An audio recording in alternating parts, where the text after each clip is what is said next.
BJP ने एक लफ्ज़ नहीं कहा अपनी सरकार से कि ये लोग जो हैं लोगों की बेहतरी के लिए कदम उठाया इन्होंने, इसलिए प्लीज़ मेहरबानी करके आप इनको छोड़ दीजिए और इनके बात को मान लीजिए। रविंदर गुप्ता जी का ये कहना कि इन्होंने पैसे लेकर के ये आंदोलन किया, ये मैं कहता हूँ कि बड़ी शर्म की बात है। और जो हमें सुनने में आता है कि वहाँ एडमिनिस्ट्रेशन भी थी, बीजेपी के लोग भी थे और उनके साथ किस तरीके से छोड़ा गया, क्यों छोड़ा गया, हम सब लोग उनको मिल लेंगे। किसी भी शख्स को जेल में मिलने की इजाज़त नहीं थी। तो Kavinder Gupta should come out with A statement.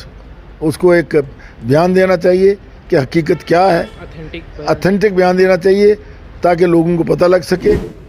देखिए ऐसा है, इस सारे इशू के दो किरदार हैं, एक युवा राजपूत सभा और एक कविंदर गुप्ता जी जो हमारी इस रियासत के डिप्टी चीफ मिनिस्टर रहे।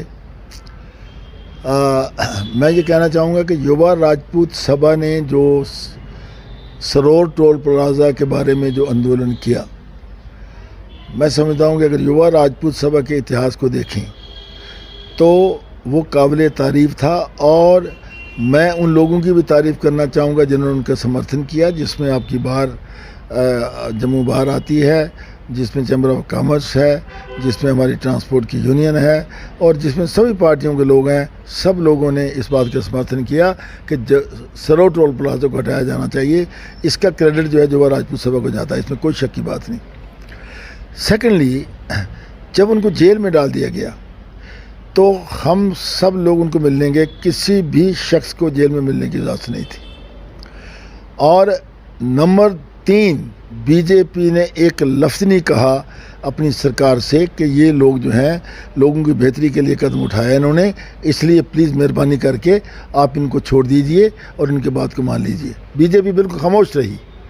ये रही तीसरी बात। चौथी बात मैं कहना चाहता हूँ, जब उनको छोड़ा गया, रात के अंधेरे में छोड़ दिया गया और वहाँ जो हमें सुनने में आता है कि वहाँ एडमिनिस्ट्रेशन भी थी, बीजेपी के लोग भी थे और उनके साथ किस तरीके से छोड़ा गया, क्यों छोड़ा गया, मैं समझता हूँ कि जो आज बात सामने आई है कविंदर गुप्ता जी की, इसका मतलब ये है कि कविंदर गुप्ता जी भी उसमें पार्टी थे।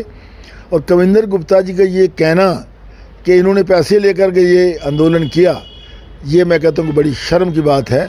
और उसके बाद युवा राजपूत सभा का ये कहना कि हम तब तक चैन से नहीं बैठेंगे जब तक ये माफ़ी नहीं मांगेंगे। पांचवी बात मैं कहना चाहता हूँ, लेकिन ये आपस में मिले, कैसे मिले, कहाँ मिले, किसने मिलाया, ये मैं नहीं जानता इस बात के लिए। लेकिन मैंने वो वीडियो देखा है, उस वीडियो में मुझे देख कर के बड़ी शर्मिंदगी हुई जिस ढंग से इनकी आपसी बात चल रही थी।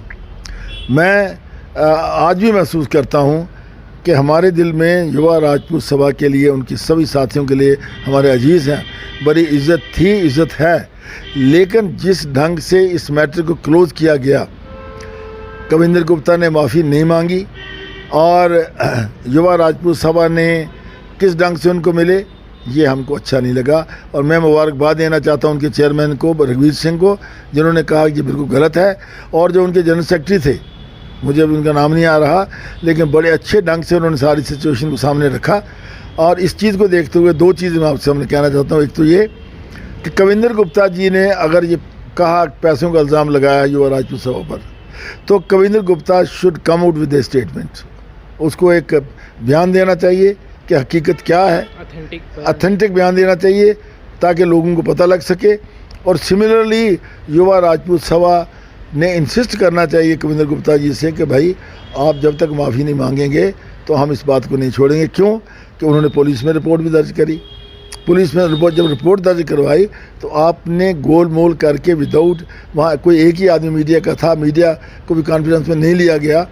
अगर इतना बड़ा इशू था कि जब इशू को क्लोज़ करना था और जब सारा मीडिया इन्वॉल्व था, सारी पॉलिटिकल पार्टीज बेवक्त पूरा इन्वॉल्व था इसमें, जब सारे सोशल ऑर्गेनाइजेशन इन्वॉल्व थी, सारे आपको समर्थन कर रहे थे, तो आपको खुले आम ओपन ढंग से सब मीडिया के साथ कहना चाहिए था कि ये हमारी बात हुई है और इसलिए हमने इस बात को